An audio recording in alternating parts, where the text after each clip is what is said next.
Good evening. We are back for, well, it could be morning. I guess it depends on what time you listen to the podcast, but we're recording this in the evening, so I'll say good evening. We are back with another Western Theater in the Civil War podcast, Department Number 2 podcast, to be official.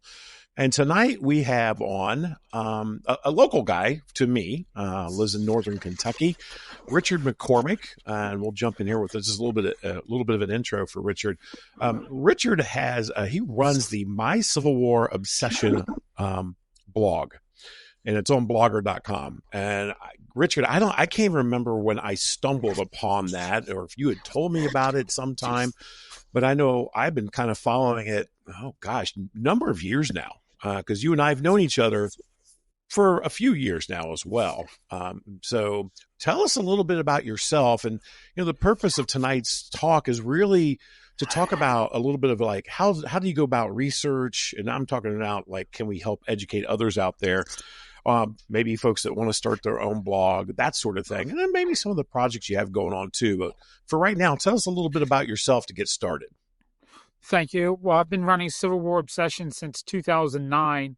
I think I first met you sometime around 2011 on one of the Perryville tours. That sounds about right. Wow. It's been a while. Anyway, I've always liked history. When I was in grade school, somebody showed me a newspaper about the gravestone of William Francis Corbin, a Confederate who had been executed, and he was buried on land that my cousin was actually renting at the time. And the picture in the newspaper, there was a cow in it, and my mom told me, see, this is Gary's cow. So it was like, oh, cool, my cousin has this land. But that was like a 1983 newspaper article. And I was like, okay, there was Civil War in this area. But as I grew older, I came to understand Abraham Lincoln was a Kentuckian. And so kind of followed him and got into college. And of course, you need a major. I wish I could have been just a professional student, but picked history as a major and studied the Civil War a little more and more. There was actually a group at the school called the Society of the Civil War Era. They always have these student groups. I joined with it. We actually went to Perryville for the 92 reenactment, which was the first time I'd ever been to the battlefield or in any reenactments. And, just helping setting up some of the fences. And actually, one of the nights we stayed in Kurt Holman's office. He had a couple easy chairs in his office. I slept in that one night. That was just kind of a cool experience in understanding Perryville that close and just seeing some of those people, the reenactors, some of the passion they had. And after that, just over the years, I visited there a couple more times. In early 2000s, of course, social media comes on, internet's coming on, and I read a lot of blogs. Eric Rittenberg had a great blog. I know Brooks Simpson did one. Ron Baumgarten, I think it was, did All Quiet Along the Potomac. And there were a bunch of blogs, and I thought, why can't I try this and see if I could put intelligent thoughts together and experiment with writing? So it started then.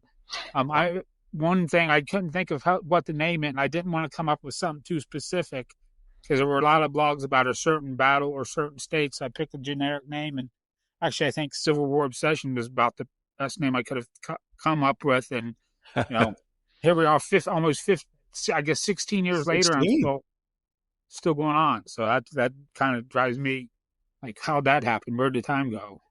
So, and I'm, we came up with a few questions ahead of time, but as people at work my work would tell you, I like to go off script a little bit. So with the blog itself, first of all, folks that are out there, it is civilwarobsession.com, and that'll take you right to Richard's blog. As a matter of fact, the most recent entry that I am looking at is from a couple of weeks ago. It looks like it's a book review on Dan Masters' Stones River book that just came out. And, I started to read your review of that. And I'm just like, man, you're just such a good writer. And that's part of it. But going back to just the blog, like, cause I blog as well. I don't really do the Ohio Perryville blog anymore. Obviously, Derrick and I, and I know you've had some things involved with the Western Theater as well, that blog, but I've got a gaming blog as well. And I go through spurts. Do you find that you have that, like, there's a passion and you'll post several things maybe within a month, and then maybe it sits dormant for a little while? I mean, how do you keep that fire kind of going? Well, that's the challenge of being a blog. It's the good thing and the bad thing. The good thing is I'm my own boss. If I want to write something, I can. If I don't want to, nobody's going to make me. The bad thing is I'm my own boss. If I don't want to write anything, it might be a month without anything on there. But yeah, Right. I do go through spurts. Like we had the Perryville Symposium last October, and the month after that, I had 3 or 4 or 5 posts about stuff I experienced down there. Yeah. Other than that, it's been 1 or 2 posts a month. I've got one in drafts right now that I'll probably post in the next few days on another soldier. But yeah, that's the challenge, is coming up with new material or something original. And that's where one of my projects going now, all my research, I'm coming up with more and more topics. So, but yeah, that's definitely a challenge of blogging. Absolutely. And again, like I said, I find that, right. There's times when you get passionate, and there's times where it just kind of cools off a little bit. So yeah, I can certainly understand that. Tell us a little bit more about yourself, like a little bit about your background, and then also talk about like some of the other Civil War projects or groups that you have been involved with, because you've been involved with a few here regionally. Yeah, a few. Again, I studied history at the University of Kentucky. 51 years old now, so getting up there. It seems like it's a long time ago when I was back there staying at Perryville that night, 30 years or more.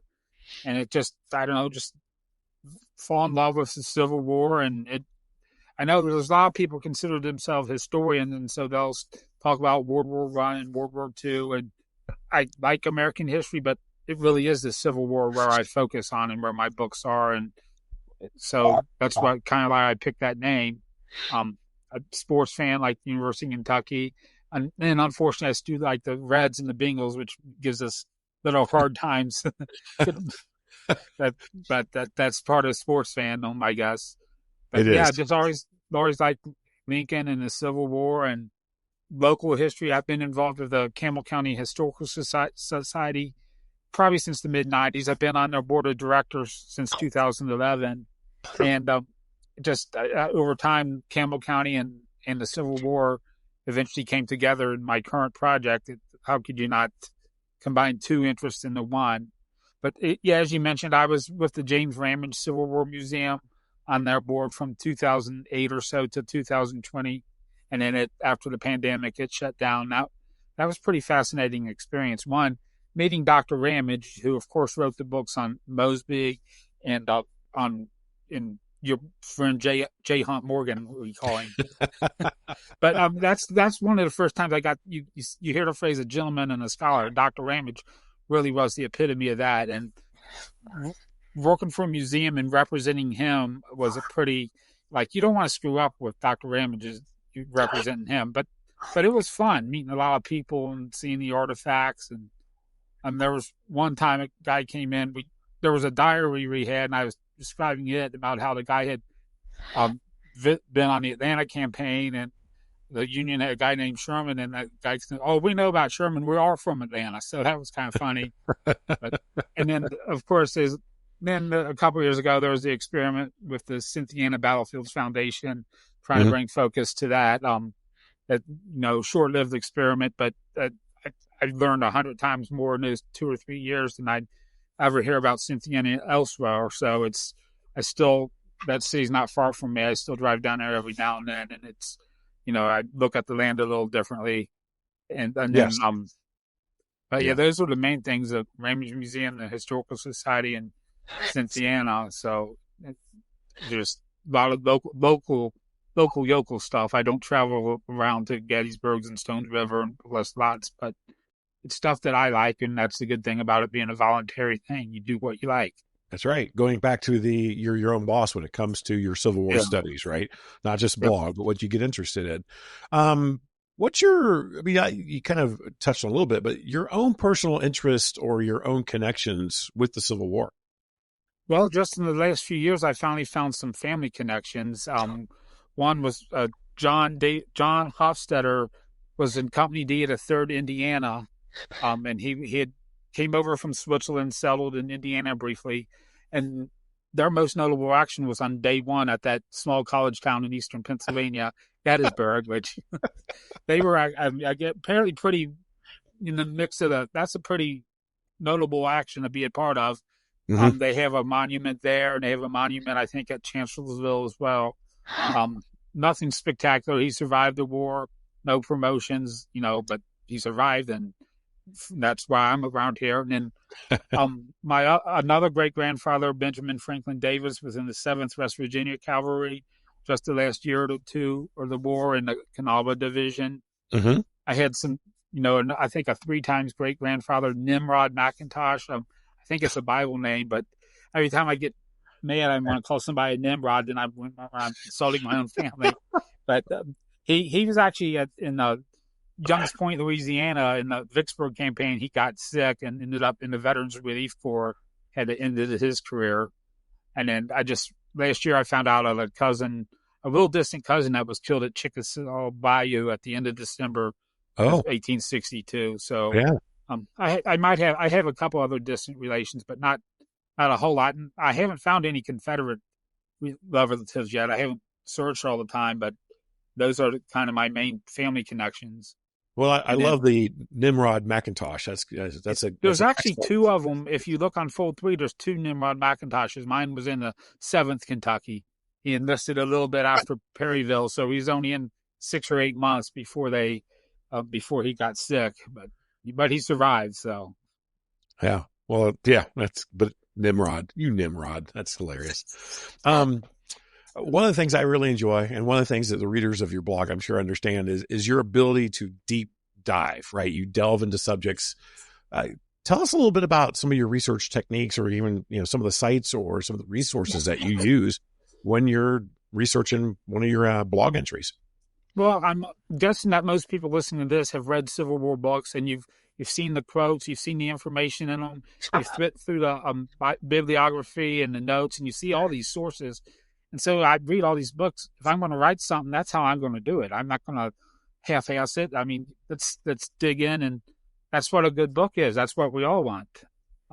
I know you still, Bruce Canton or Shelby Foote don't list all their sources, and they're much better writers than I ever would be. But when you're reading a book, you want to know it's well researched. So that's always my goal. On my current project, obviously, Fold 3 and Ancestry.com are 2 invaluable resources. American Civil War Database. I actually need to renew my membership to that, but it provides good information. Mm-hmm. And then just tons of local newspapers. In Northern Kentucky, our Vol coverage was from Cincinnati, so there is some truth to that when you say Northern Kentucky's part of Cincinnati, or some people say Cincinnati's part of Kentucky, but it's kind of own little area. But during the war, there were 6 or 7 daily newspapers, so I dig into those, a whole lot of information from them. Yeah. And then just other than that, a lot of it's plain luck. Like I read Derrick's book, and the first pages of it mentioned James Shackelford of the 8th Kentucky Cavalry. Well, one company of that was recruited in Newport. So, I mean, it doesn't give me any more names to my resource, but it introduced me to Shackelford and some of the fighting they did. I read even Dan's book on Hell by the Acre. Starts off with a thing about William Rosecrans disciplining his army. And I had one of the soldiers I've studied was sent in his resignation December of 1962, and it was accepted. But if you read Dan's book, Rosecrans was saying if an officer tries to resign and he's competent, refuse his resignation. But if he stinks, go ahead and accept it. Well, they accepted this guy's resignation, so he wasn't very good, but he was part of a lot bigger picture now. It wasn't just one guy resigning. It was part of the whole reorganizing the army. Stuart Sanders' book on the anatomy of a duel mentioned some stuff about people being arrested, civilians being arrested by order of Ormsby Mitchell. Well, that same month, there were 4 or 5 guys in Campbell County arrested by the orders of Ormsby Mitchell. I'm a former sheriff and a couple prominent attorneys. So that's just pure luck finding stuff like that. But the newspapers, the basic genealogy sites, the National Park Services, their soldiers and sailor system isn't the cleanest to navigate, but you can find some names on there. But that's those kind of sources, and you just have to watch the spellings of the name. That's another challenge. You have so many names, so many versions. Yeah. One of the guys I studied a lot is Lewis Mullich, Mullich, and thought I had his story down pretty good. And then looking through something else, I found an article that spelled his name Milick. and it was clearly him, and it was about him. In 1914, he raised a flag at a ceremony for creating a Civil War park, which is a pretty big honor. But I completely had missed that before because the newspaper butchered his name. Yeah. So you just got to dig. Like if anybody's done genealogy, it's the same challenge as names. Yeah. And then when you start trying to read the writing, the German names too, 1890 Veterans Census is another. That's a good one. It's not always perfect, but it's good to tie in the story. I do. Right. I found a guy now who's supposedly, and I think it was the 114th Kentucky Infantry, which there's 55 in Kentucky, and yes, and then a few digging and going back and forth, and there's over 100 African American USCI, and I found him in a colored troops. So and then some of the names are misspelled, but it's a start. It's a starting point. Yeah. Derrick's he's got something to say, so we'll let him jump in. So Richard, Darryl was asking you about and was talking about how in depth you're able to go on your blog, and one of the things that I really enjoy about your blog are your book reviews, and not just because mine is on there, that is a plus, but like the one you just did for Dan's book on Hell by the Acre and Stones River. I mean, they're great reviews, and there are a lot of people that think they are good at writing reviews. And they're not. I mean, I can say just from experience, there's one, it keeps popping up on my Google alerts and it's driving me crazy. I'm not going to say where it's from, but I just blocked it on my Google alerts because it was annoying me so much. But you could tell the person they didn't really read the book. It seemed like, they focused on a few names who were pretty minor in the overall story, but that's not what you do. So for someone who actually might want to leave or just write a good, thorough review, where do you suggest they start, and how should they frame a good review like the way that you do it? Well, thank you for the words. I got to be honest, every time I go to write a book review, I get real nervous because I know some of the authors are out there and they're going to read this. So, I mean, you don't want to come and say something completely wrong and have the author come back and be upset. I mean, I had one book where I mentioned some errors in it in terms of missing punctuation and spelling, and the author, contacted me, which was disappointing. I should go back and reread the book because I'm pretty sure my original comments were correct, but he wasn't happy. But these are real people out here writing books, and you don't want to insult them. You want to make sure accuracy. So you have to read the book. And a lot of times when I'm reading a book, I'll open a blog page or Microsoft Word, and I make sure I check on this page or this wording that he used, something that I like or something that I didn't like to stick out. Dan's book was just so hard to review. It's so big and so thorough, and I was just but I did make the mistake of reading one of the reviews beforehand. I think it's the Civil War Books and Authors. He kind of like a professional review, does an outstanding job. So I'm writing mine. I don't want to just copy what he said too. So because I want to have my own original honest thoughts. And that's, I think, you got to have your own original thoughts, and you have to read the book and know the material and just, do the best you can, just phrase it the best you can. And it's kind of like the sandwich method. If you say something, maybe a little bit of critical, like they could use more maps or more pictures, but you put something good before it, put something good behind it, and, just try to be fair and honest. Yeah, we use that method in parent-teacher conferences. It's we use the more PG version. We call it a crap sandwich. You start off with something good, then you thread in the not so good things, and then you end with something positive. Well, again, especially in the age of social media, these get shared, and authors are out there. I know Dan read the book review I did, and others. Stuart Sanders read a review I did of his book, and so I don't want them to think I'm an idiot. So I want to give it a fair review and show that I did read the book. I mean, you can't fake it. Yeah, 'cause I think you can really tell when someone does fake it. I mean, it's especially if you've read the book or it's your own book. You read that, and it's a little disappointing that somebody tries to put that off as that they did the work when it is clear they did not. Yes, I do. Every time I get ready to hit that publish button, I get a little bit nervous. I double check it and try to read it, but You just do that. That's what I think. That's here we go. Of course, hidden. And I think the other thing too is we look at it through our own lens. You say you try to avoid looking at other reviews because you don't want to be tainted or slanted, but we still have what we like, Yeah. right?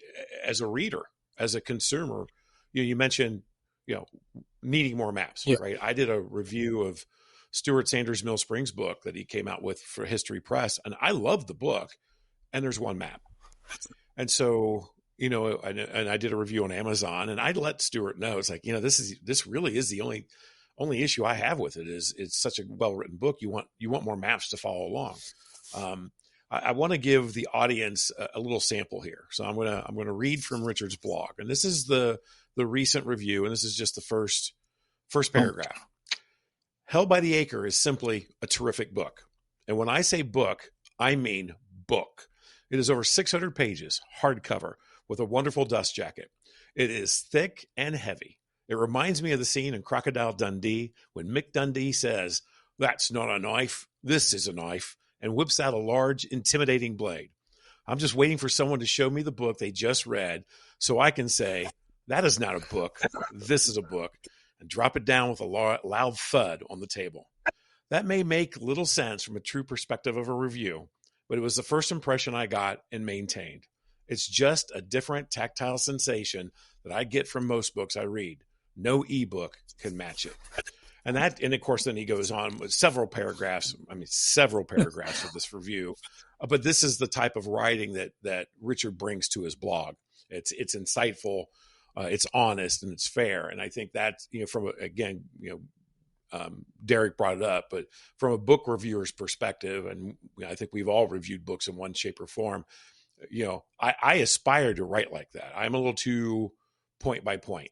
And so that's where I get a little caught up in things, but that's just gives you a little snippet of most of my blog. writing. I think I'm better at writing essays than entries. So, I mean, I come up with I try to think of creative ideas, especially at the beginning. You want to catch their attention.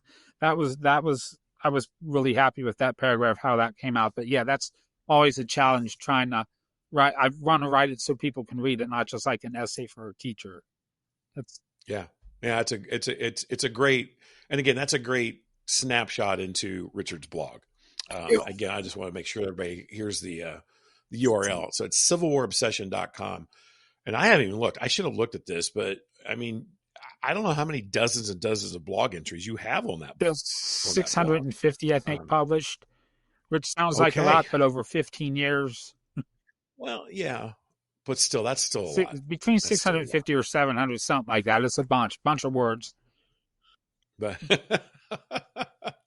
a bunch of words indeed. So you've alluded to it a little bit. I would like to delve into this project that you're working on. It's a rather large project, and it's regarding the soldiers there from your county, Campbell County. And then Campbell County, for those of you listening, it's in northern Kentucky, but it's right across the Ohio River from Cincinnati, and it's on the east side of the Licking River.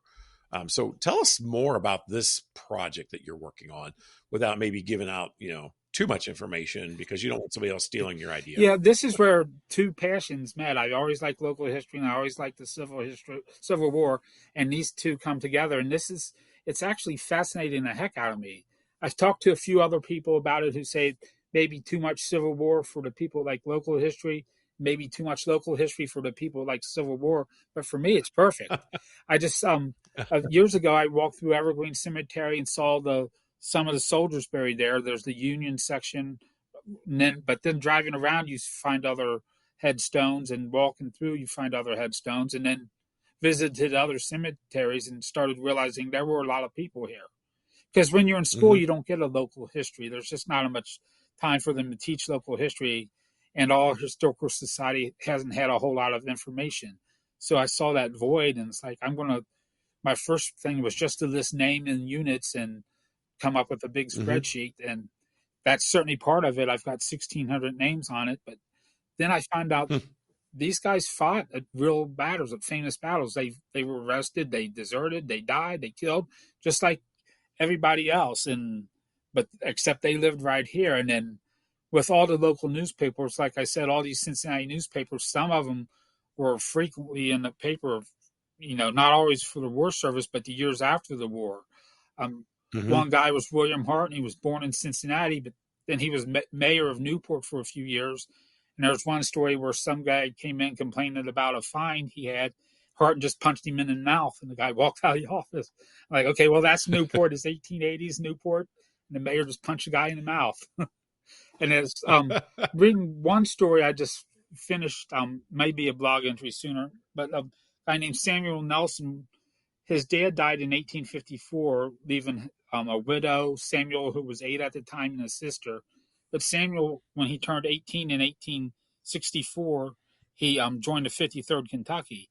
And they left Camp Nelson and marched towards Tennessee. They were going on an assault raid into Virginia. But he got the measles, and he died in Cumberland Gap. And so his mother's pension records are in the file, and they talk about all she had was a 10-acre plot of land, and Samuel would till her little tract of land, and was the only support she had. And the land would only rent for $30 a year, and not enough to support her family. That when he was in the Army, he would send $8 to $12 a month back to her, which, of course, as a private, he only made $13 a month. So, and I'm just thinking, we talk about the war, and it ended slavery, it preserved the Union, but if you could ask his mother, was the war worth it? I just wish there was a way to know it.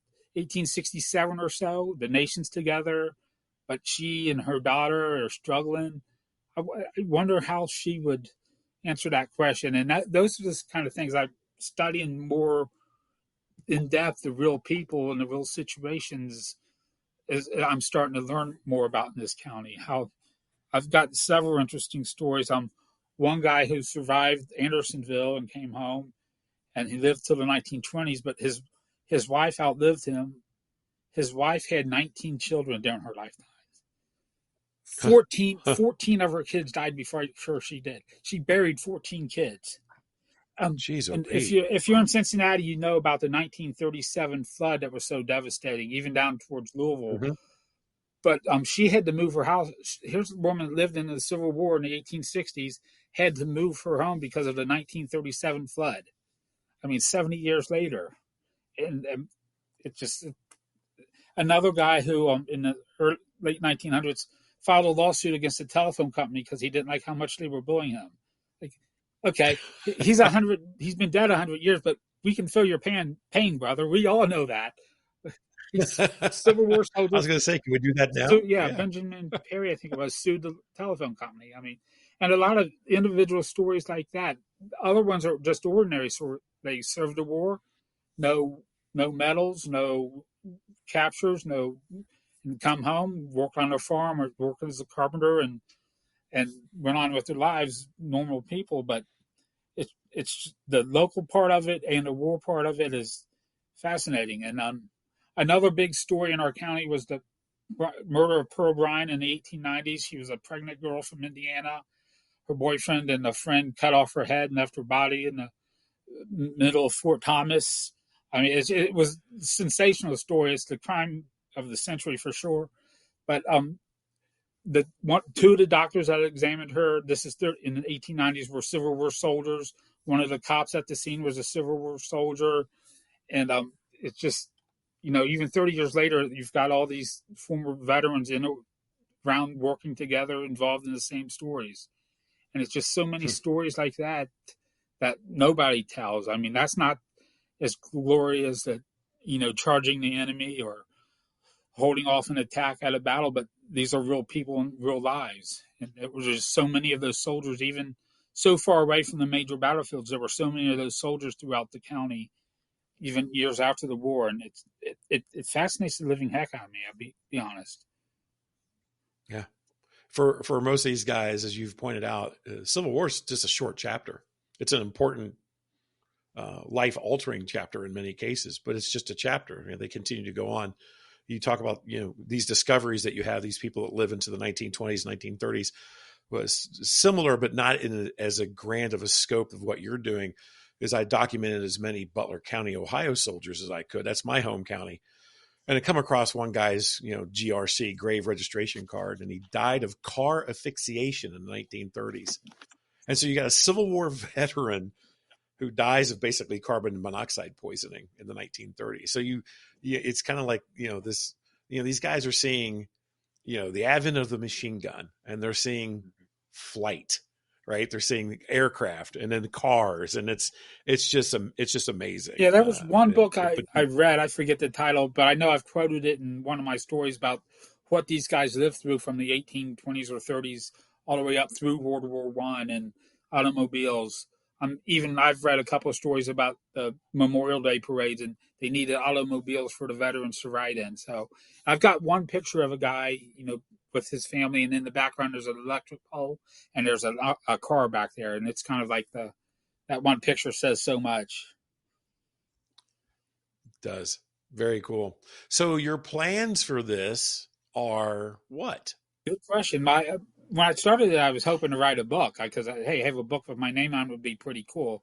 I think it may Okay. be too scattered and not focused enough on a topic. So I don't know if a book's in the works or a website or just sharing it as I can.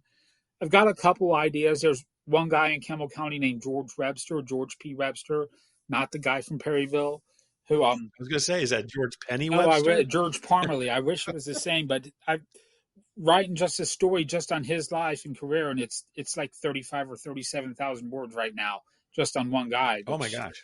Um, There you go. he was every time there was a union talk in Campbell County, he was there speaking. But he was a Democrat, and he was a know nothing. Then he was a Democrat that supported the war. Then he was a Democrat that supported abolition. And after the war, he's a Republican. And then he became a Tammany Hall Democrat in New York. He was a 49er too. So maybe a story of him, or another thought. There was another guy named James Guthrie who, during the so-called siege of Cincinnati, took charge of a lot of the local troops in Newport and Covington and issuing all these orders about impressing horses. I think focusing on those 2 years. And then the third guy would be Henry Gassaway, who was a provost marshal. He finally resigned, and the newspapers cried, "Thank God the tyrant is gone." So I think maybe those three guys in those 2 years would be a more focused story. But yeah, I don't know right now. I don't know. Just gathering information and having fun. Yeah, sounds good. Derek, what else do you have for us tonight? I would like to know, what is the book that you're reading right now that you plan on doing a review on? Well, after Dan's book, I'm honestly it's been a couple of weeks. I've kind of relaxed, just focused on my relax. I did get Dave Powell's Atlanta Campaign Volume 1 is another Christmas gift, so that's another big monster book I might read. Right now I don't have any other ones to read, so I might start that, try to get that done before summer. But Dan's book was so big, and I want to get back to the research too. So no real plans on book reviews right now. Yeah, it's funny how research gets in the way of book reading sometimes. It's like when you are getting into the books, it's to look for a bit of information, and it's not the same type of just reading for enjoyment that I miss. Yeah. It's like, I was able to read Dan's book, but I mean, I have a to read pile that is just growing and growing. But my research pile of books over here to the side right now is probably a little bit bigger because that's taking my energy and not the joyful reading that I miss. It's one of those things that which one do you want to do more? Do you want to research more? Do you want to read more? So, and I'm sure with all the research that you do you ever find yourself trying to pick like, do I want to research today or do I want to read today? Yeah. Well, when I was reading Dan's book, I did. There were some days I tried to do a little bit forth, but yeah, you just try to do a little bit of both, or maybe I'm researching and I'm having good luck finding nice articles and I want to keep it up, or I'm finding stuff, strike right at iron's hot, or if I'm reading a couple chapters and the words are coming off and I'm understanding it, I don't want to put this book down. So yeah, it's just day to day, and again, back to being my own boss. I get to choose. So, of all you said you had over 600 posts, right? Blog posts. Okay, so out of all of those, which story would you say is one of your favorites?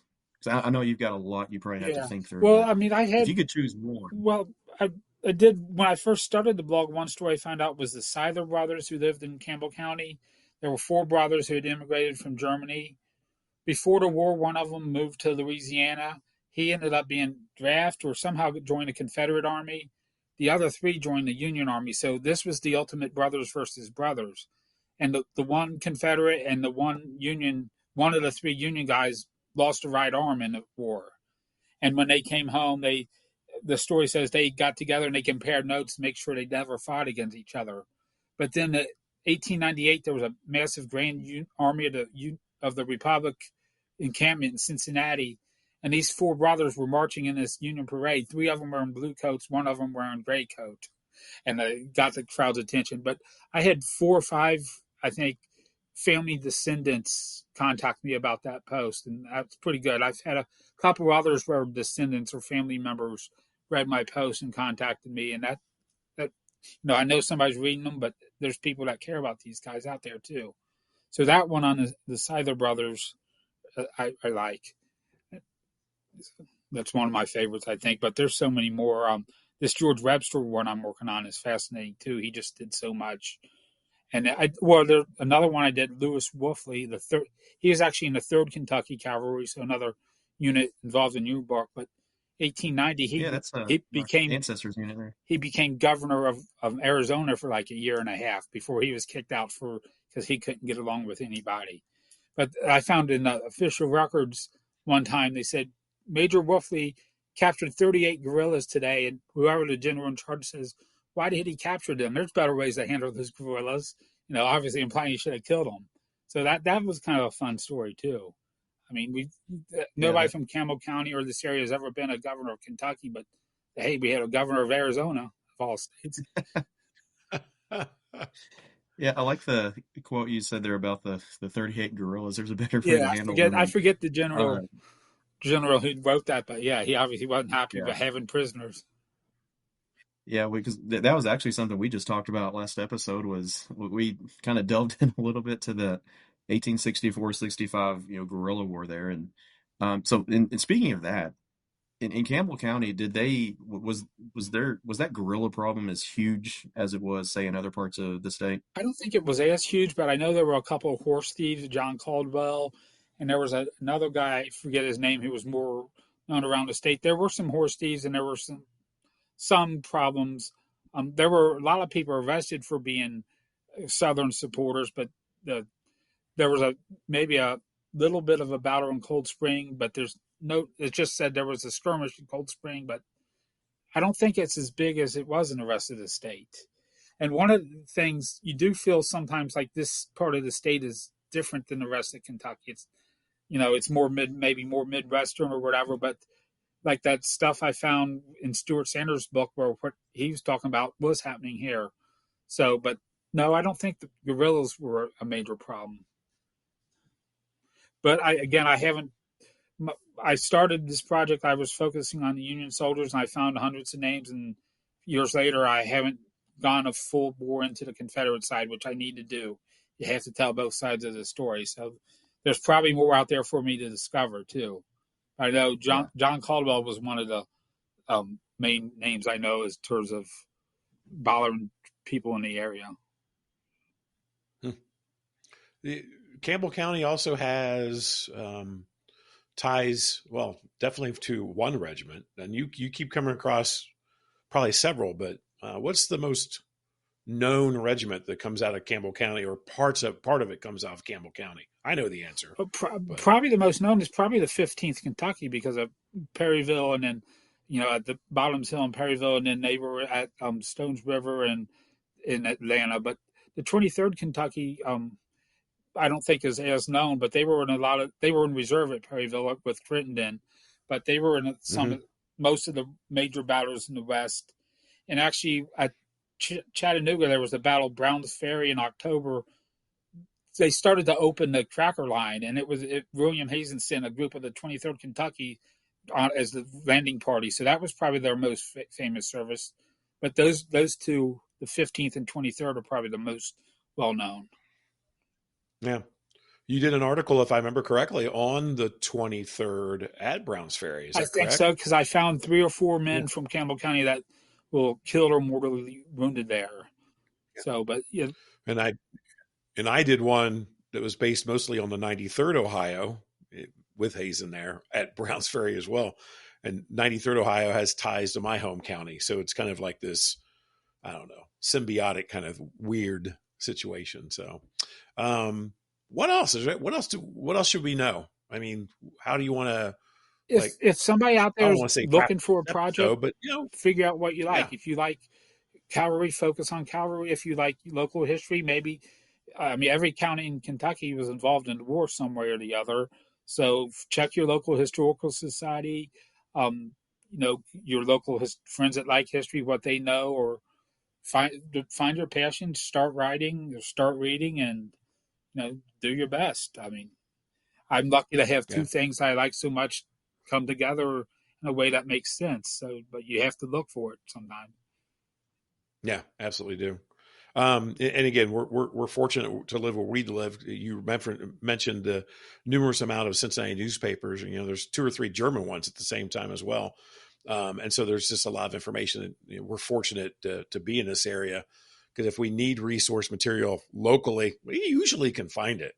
So that makes our lives a little bit better. Yeah, that area and this time with social media, because if I'm around my friends, I think I know the Civil War pretty well, and I'm feeling pretty good. But I get on some of these Facebook groups, or I meet people like you guys, and I'm like a newbie. Like, whoa, this is. But it's cool to be a part of something like that and see the interest and see the knowledge. Even at Perryville, when I was driving with you and there's a couple other guys on the tour, and we were just back there talking back and forth. That was just kind of cool to be a part of that and understand how much interest there and how much knowledge there is out there about it. And that's the good side of social media, I think. Yeah, you're right about that. That's the good thing is sharing stories. And to your point, Richard, we think we know it, and then we realize we don't. Yeah. And that's we know what we know pretty well, but we don't know what we don't know, and Right. that's right. And then you run into somebody who's like, oh, and you're like, oh my gosh, I thought I knew this story. Yeah, or even like I I mentioned, Dan's book, talking with him or listening to him give a talk or looking at some of his blog entries. It's like, okay, this is big time stuff. Just try to do my small part, Yeah. my little niche, and fit right in, and maybe somebody will read something I'm writing. There you go. Yeah, and I mean, even when you're looking at the county histories, I mean, that is still so important to the war, and because like you said earlier, every part of Kentucky was touched by it in some way, shape, or form. Well, and I like to call. I mean, we hear about. I'm sorry, Kentucky being the border state, but Campbell County was a border county with Ohio River on 3 sides of it. This was right where slavery and freedom literally ended. And one of my friends wrote a book. There was a black man that was kidnapped in Cincinnati and brought to Campbell County, and it took a year before he got his freedom. That hopefully will be a part of projects I'm working on. But this is right on the border of slavery and freedom in the middle of the country. This is the heart of what caused all the problems, in one view, at least. Absolutely. Well, Richard, Derek, do you have anything else? I'm sorry. No. Really appreciate this dive, this, kind of a different tack, I think, is what we wanted to try to do, something a little bit differently. And I thought, hearing the perspective of somebody I won't say but has that interest in the Civil War and then just explores it through the medium of a blog. And I think hopefully that's encouraged a few other folks to get out there and do a little bit more studying and maybe create their own blogs. Or maybe they like And podcasts. I'm not one that's going to start a podcast, but maybe people out there, if you like talking, and start your own podcast instead of a blog. Yeah. Yeah, absolutely. Right. Just do it. Get out there.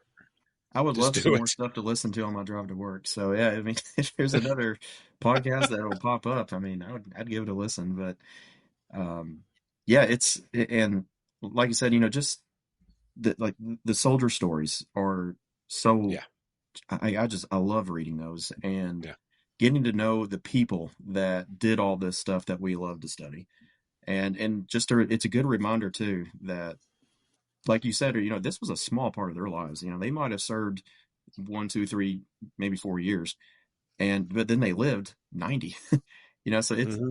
But getting to know their stories is just, I just can't believe how many 90-year-old former Civil War veterans I found. I mean, you think of short lifespan, and you think the war, but I found probably a dozen or more that lived into their 90s.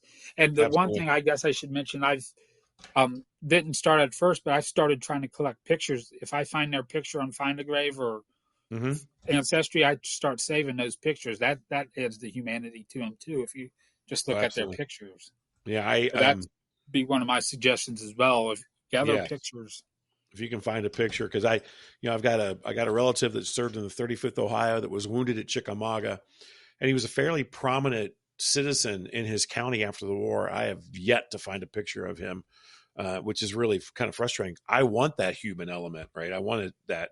And I think that's the thing. I forgot to mention that too about your blog and how you're going through, you're seeing all these soldier stories, right? You're humanizing these people, and you're making Civil War history accessible for folks that maybe they don't want the battles, right? They don't necessarily need, body counts and casualty lists, but they do enjoy hearing about, great uncle, whatever, who did whatever after the war, and now you've made that human for them. And so now they bring that interest to the Civil War. So even from that aspect, you're doing us all a great service as well. Thank you. Oh, absolutely. Derrick got up. He's been running back and forth.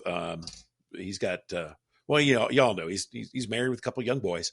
So he's running back and forth a little bit. So I think we're at the point where we'll just kind of wrap up this particular episode. Again, I hope everybody enjoyed listening to Richard talk and get a little bit inspired, whether, again, as Richard pointed out, starting a podcast or starting your own blog, or just, delve into stories and post them on the Facebook group. Because I think we all find some interest somewhere along the way. And, there's millions of stories from the Civil War and several million that have never been told. So I think those are all important. With that, we'll end this particular episode. Again, we always thank you for listening. We really appreciate it. Share this with your friends, like us, because there's something to do with an algorithm. I don't understand it all myself, but, like it, share it, and let's help get the word out there. We do have, excuse me one second, I'm going to cough. We do have Fort Donelson Symposium that's coming up in February. Derrick is going to speak there. I'm actually leading a tour there. We're going to do McClernand's attack of February 13th. And then we have some other things coming up. I know a lot of you that are listening also go to Chickamauga every year and get to walk the battlefields with James Ogden and David Powell. And so that's we're looking forward to that. Robert Carter is going to lead us on a tour there on the Thursday. That symposium is always on Friday and Saturday. He's going to lead us on a tour on Longstreet's Breakthrough on Thursday afternoon. So you can find all that information if you go to the website, Western Theater Civil War, and just click on events, and you'll find all that information there. Again, we'd like to thank Richard for jumping on and helping us out tonight, bringing us some great insight. And, I can't wait to see some more of your stories. Just wrapping up, Derrick, anything you want to add? No, just Richard, thank you for being with us again and just bringing us to these stories, and just another way to explore and research the Civil War, and also just telling us some of the tips and tricks on how to be a better researcher and book reviewer. I mean, I think that's something that a lot of people can benefit from, and we just really appreciate you being here with us. Thanks for the opportunity. This has been fun. Cool. Great. Well, everybody have a great evening or morning or afternoon whenever you're listening to this podcast.